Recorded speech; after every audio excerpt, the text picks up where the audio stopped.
Hey, y'all know on the fly high, it's cool and smooth as y'all niggas doing this shit, y'all. Yeah. Same look, nigga, big pistol in the field block. What's happening with the gang? Y'all tuned in with Huncho Faith, and we back with another video. You dig? A-gang, man. So look, I'm sorry I ain't posting no video, you feel me? It's Halloween weekend, you know what I'm saying? I've been turning up, doing my thing, you feel me? I hope y'all having a great weekend, though. I hope y'all have a safe Halloween. Well, Halloween is tomorrow, so everybody be safe, bro, you feel me? If you've been out all weekend, be safe, you feel me? But yeah, man, we back with part 5. We back with part 5. Look, I'm interested in this shit. It is dope as hell. I'm not finna hold y'all no longer. We finna get straight into the video. Make sure y'all like, comment, and subscribe to the channel. Make sure y'all also follow me on Instagram. Make sure y'all also turn on post notifications. But let's get to it, gang. Yeah. Followed the Bronx drill scene would be on fire musically. On May the 10th, Enjoy the ride, my dude. KD and K-Flock would release their track War, a booming drill track all about going to war with your ops, with lyrics crammed with bravado and disrespect. K says that he spins the 800 block with Dougie B, he references Wu Lottie being left behind to die, suggesting that his friends had ran off on him, and K also pays respects to his fallen friend JB. Now, with their music buzzing in the streets, it doesn't take long for interview requests to start coming in too. And on May the 21st, K-Flock, Dougie B, and B Love would appear in an On The Radar interview, speaking for the first time since their glow-up, and saying rather prophetically that since gaining fame, they still move the same. Are y'all moving a little bit different now that the record's out? Like, I'm the same every day. Same. I'm the same. I gotta move more tight. Yeah, like for me, he like that. Cause now people see your face online. I don't like being like seen. Like, I don't like people. Oh look, I don't really like that. Despite still being heavily invested in the streets, K-Flock would say in the interview that he now feels like he is truly a famous rapper. I feel like a famous rapper. K-Flock is also asked by the interviewer why people say he's a menace, with K ironically playing dumb. Why are they saying you a menace? I don't know. I'll be You seem cool. That's what I'm saying. I'll be chilling. I don't know. You seem. Interviewers always be asking the most obvious questions. Like, you know why they call my boy a menace. Ain't no cap in his rap. That's a fact. You feel me? Yeah, seem cool.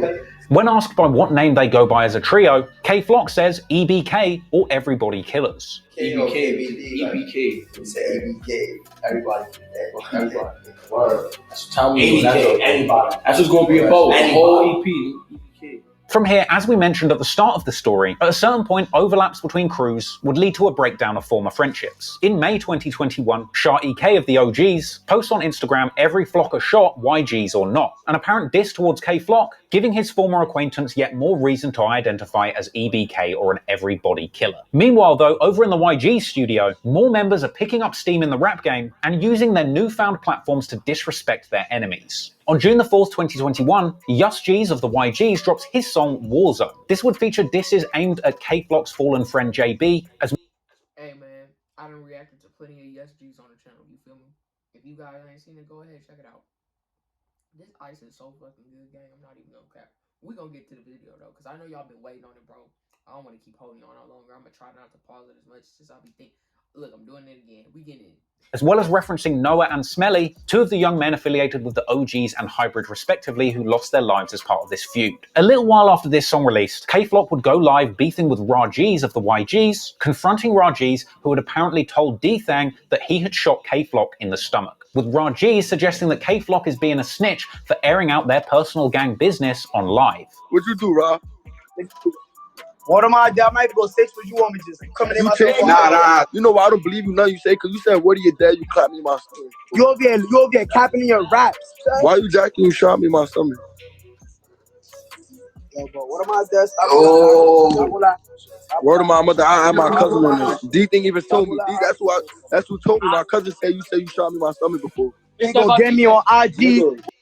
So, D-Thang just sat up and told K-5 that Raj's told him that he shot K-Flock in the stomach. And he must have told him that because they must have been arguing on live. That's the only thing I can see, because he's like, I'm gonna call my cousin. I'm like, wait, he's saying that like they, you know what I'm saying, they good or something, but no. They must have been arguing on live and D-Thang was talking shit, you feel me? With 1,500 views say I shot him. Nigga, are you high? Nigga, you talking high? It's nothing on my stomach. You want me to say I shot you with 1,600 views, right? What? Badass.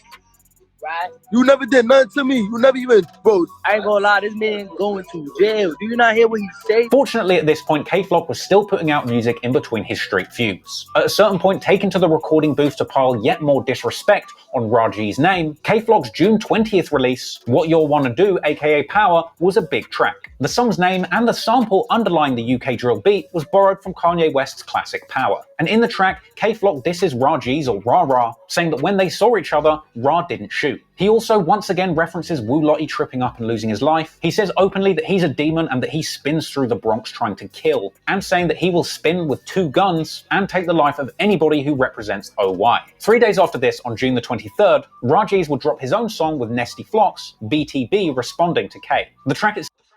Okay, so now I'm finding out who Raji's is. Y'all know I've been hearing that name a lot. Okay, so I'm gonna react to this song. You feel me? Let me see what bro was a skilled rapper. You feel me? Cause I don't know. You know what I'm saying? Look, this is my first time even getting really tapped in with all of this. That's why I'm like, we finna react to all this shit, bro. Cause I need to know. You feel me? Itself is full of disses aimed at K-Flock and Shari K, specifically trying to get under K's skin with insults aimed at JB. It's funny that K-Flock said in his earlier interview that he feels like he's a famous rapper now, because off the back of the music that he was making, despite still being at least 1 foot deep in the streets, K-Flock was starting to see the spoils of a successful career in music. That same month, K seems to get his hands on a new car, a brand new BMW M4, a nice car which K-Flock apparently immediately starts using for sliding on the ops, posting clips online of him driving recklessly and dissing ops from the car. To be honest, at this point, K-Flock is really coming across as a live fast, die young kind of guy. But the reality is, the success of the music that he was making was truly giving him the financial means that he needed to get away from the dangerous blocks where he grew up and many of his friends were losing their lives. But K's pride just did. But see, that's goal for every rapper, you feel me? That's the goal. Not even just for rappers, really. If you grow up in the hood, bro, you gonna make sure you do whatever you can to get out of there, bro. You feel me? You gonna make sure you do. A lot of people, you feel me, get stuck in a situation where it's like they can't do it, you feel me? They can't move and things of that nature. But main time, a lot of the goal is to get out, bro, because you want something better. You feel me? You want to be able to sleep in peace at least. You feel me? You want to be able to walk through your door to your crib, go to your bed, lay down, chill, do whatever you want to do, and not have to worry about shit. Let me look out my window because a nigga might pull, or shit, they gonna be busting in the alleyway, some crazy shit. You feel me? That's the goal for everybody, though, for real. That's the goal, man. Didn't seem to want to let any disrespect slide. On June the 28th, Raji's would tease a snippet to yet another song dissing K-Flock on his Instagram page. And only a few days later, on the 3rd of July, his homie, also of the YGs, D-Thang, along with Nesty Flox, would release the incredibly disrespectful song Wedgie Man, with the song's title being a reference to OG's member Shah E.K., who had been seen in a viral clip being given a severe wedgie on social media. This song extensively disses Shah E.K.,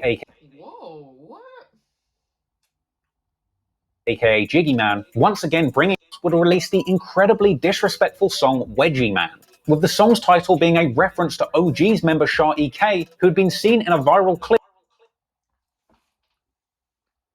Whoa. Is that really Shah E.K., bro? I said, wow. Nigga started moonwalking. Bro. Is that really my boy Shah E.K. getting a wedgie, bro? How the fuck did he get in that situation?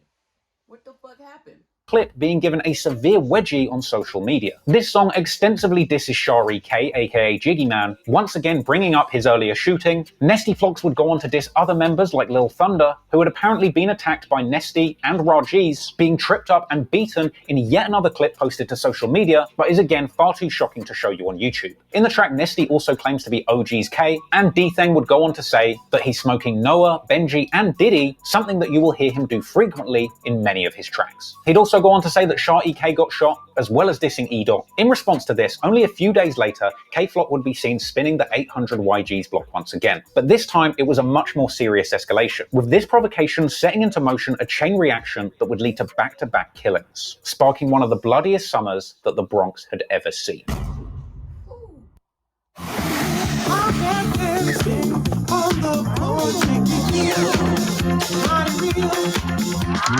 You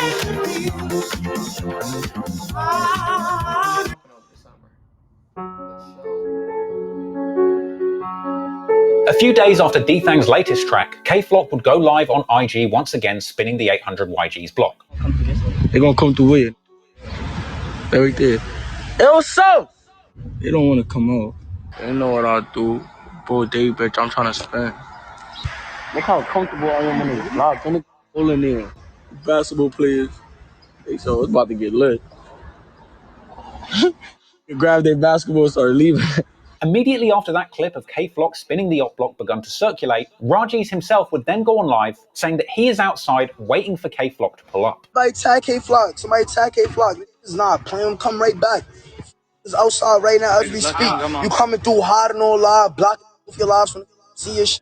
Like, what's up? Pop out. We outside here. Yo, K-Flock, pop out. Pop out right now. Right now as we speak.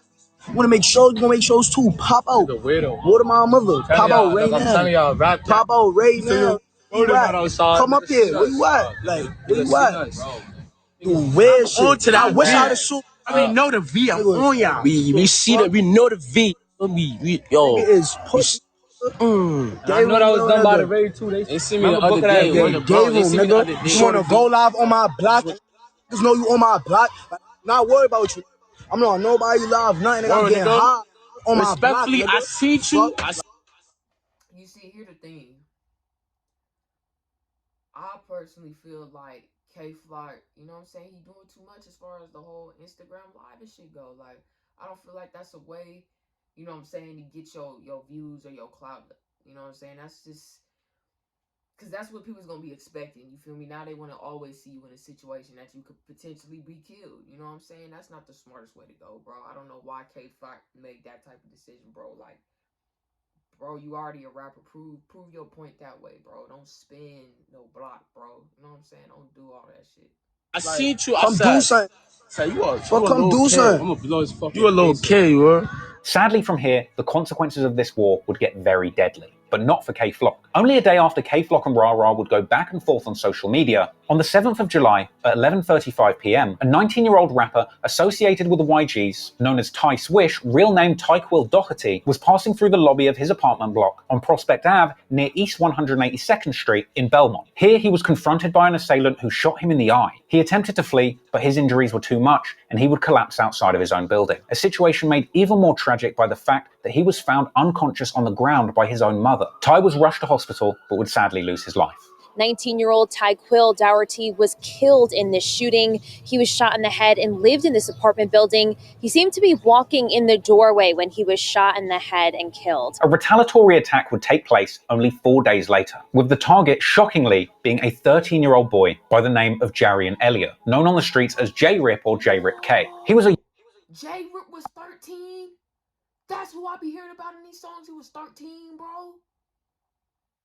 What? young affiliate of the Cribs from Sevside, and according to the police, he was at the scene of Ty Swish's murder days before, as well as having recently been seen on live with other gang members. At around 3:15 p.m. on July the 11th, 2021, a black sedan pulled up to 743 East 187th Street near Prospect Avenue, with a gunman hopping out the back seat and opening fire on two boys standing on the street, with CCTV surveillance footage capturing a man firing across the street in broad daylight. One of the targets of the shooting managed to flee. However, J-Rip was struck once in the chest and once in the ankle. He would attempt to find safety crawling into the nearby Angel's Cafe as panicked customers crowded around and tried to save his life, with the entire ordeal being caught on video and broadcast on the news, but once again is too shocking to show you on YouTube. He would sadly lose his life en route to the hospital, being pronounced dead on arrival, with this situation being made all the more tragic by the fact that he would lose his life only weeks before his 14th birthday. Police marked multiple shell casings inside and outside Angel's Cafe as they gathered evidence throughout the evening. Surveillance video from across the street captured some of that chaos as an ambulance brought the young victim to the hospital, where he would be pronounced dead and was identified as 13-year-old Jarian Elliott. Outside his building tonight, candles glow in the shape of his initials, J.E. Following his death, the news circulated an image supposedly showing J. Rip holding a handgun. The news would report that despite being the young age of 13, he was already a member of the Rolling 80s Crips, with the New York Post reporting that he had already been arrested 8 times despite only being 13. They would point out that he was specifically the intended target of the attack, and I've just got to say, it's truly shocking to think that anybody would get out of bed in the morning and go and hunt down a 13-year-old with a pistol. J. Rip was apparently a close... It ain't even that though. When you talking about gang politics, man, anything can go down. Any rules apply. Anything applies, bro, when you talking about that shit, bro. I don't care what nobody say.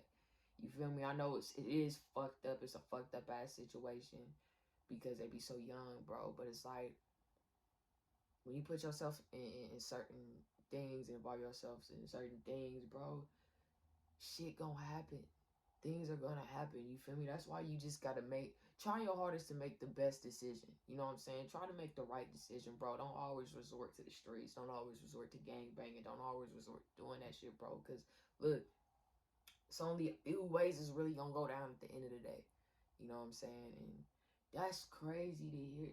He was 13, bro. That's crazy to me, bro. That's friend of K Flock, with K later posting throwback clips of them apparently play fighting. Yo, you supposed to be my man. Nah, why you talking like that on Facebook, bro? I bro, what I put on your timeline. What? And what I put on your timeline and say, yo, Happy New Year, big bro. YGs like D-Thang would later go on to say that they're smoking J-Rip in songs and on social media. But even worse than that was Shah G's, who apparently went to the site of this killing, completely destroying Jay's mural and recording the whole thing for social media.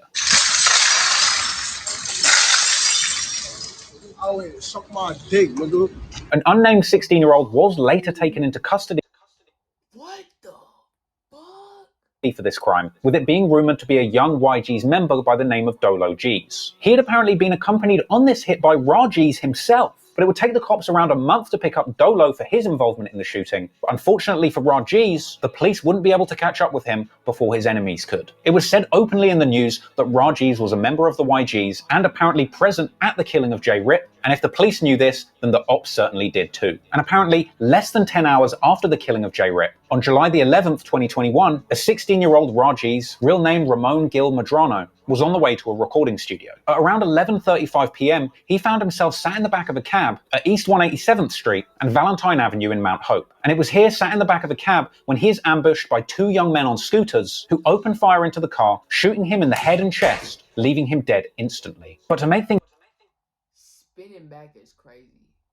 How fast y'all be spinning back is crazy. This dude said less than 10 hours. Look, that's LA too. You feel me? Motherfuckers be spinning back. You know what I'm saying? That's everywhere, really. Chicago, motherfuckers spin back. But damn, karma's crazy. Karma's crazy. Karma's fucking crazy, bro. Things even more shocking, the cab driver's CCTV passenger camera was on at the time of the hit, capturing Raji's assassination in full HD with audio. A truly shocking clip, which once again is far too violent to show you here. Overnight, a boy murdered in the back of a taxi in the Bronx. Police say 2 suspects riding on a scooter opened fire on the cab, killing the 16-year-old in front of the driver, who was not hurt. Raji's lost his life at the hands of 2 teenagers with guns on scooters. But what's crazy, that this was just a year and a couple of days on from when Raji's had been shot in the back after once again being caught by teenagers on scooters. And this is less than a day after he had allegedly played a part in taking the life of a 13-year-old boy. In less than a week, 3 youngsters involved in this feud would lose their lives to violence. For me, it's honestly hard to believe that anyone between the ages of 13 or 19 have any idea or appreciation of the dangerous lifestyle that they've been born into at this point. Even despite some of the bad things that the youngsters involved in this story and who were targeted in these killings had allegedly done, I honestly just have the utmost sympathy for them all, because they never really had the proper guidance or choice to avoid such a terrible outcome at such a young age. No matter what they've done, they or their families just don't deserve to go through this. And it's very hard to place the blame on a 13-year-old who's been sucked and groomed into the gang lifestyle for what happened to him. From here, surviving members like D-Thang would mourn the loss of his friend Raji's, with other members making long posts on social media mourning the loss too. Meanwhile, the ops like K Flock, who had just been beefing with Raji's only days before his killing, would brag that they're smoking on Ra-Ra, with others tagging K Flock's music specifically to taunt and mock Raji's and the YGs. Others would point out the fact that Raji's had apparently said on social media that he'd been smoking on J. Rip after his death, with some suggesting that now Raji's would get the opportunity to meet J. Rip. Moolah G's would later later rap in a leaked track called Shake It with a fire beat sampling Akon's Bonanza, referencing Raji's being left dead in the car. Bori300 would rap on the same song that Ra Ra caught a headshot, with Dougie B going on to say that people can talk on J-Rip, but look what happened to Ra Ra, suggesting that they're smoking him like the weed strain Zaza. Anywho, these back-to-back slayings were massive news in the Bronx community. The New York Post pointed out that the Bronx shooting rates had doubled between 2020 and the same period in 2021, with there apparently having been at least 380 shooting victims in the year up to that point. They reported saying that these kids were antagonizing each other on social media and then carrying out revenge shootings in real life, with a police source saying that they simply can't keep these young kids in jail, citing an apparently soft catch and release policy for juveniles, suggesting that youngsters that aren't of age yet are the perfect recruits to carry out older gang members' bidding. And it's details like this that genuinely just increase my personal sympathy for the young teenagers that are losing their lives as part of this war, because they really are often just being groomed into the gang lifestyle by older criminals from their neighborhood at a young age when they really don't know any better. It's truly unfair that some of these communities in the poorer areas of the Bronx have young people growing up with a complete lack of positive role models, and as a result, through no fault of their own, they're being groomed and pressured into a violent gang lifestyle that they might not fully appreciate until it's too late. Fortunately, music is providing a route for some of these young men to build legitimate careers and get out of the cycle of violence once and for all. And so, in the month that followed the bloody summer in the Bronx in 2021, it would appear that K-Flock would cash in massively off of the back of the anthems that he was creating about living this dangerous lifestyle, landing him the opportunity of a lifetime that sadly, he seemingly would go on to squander.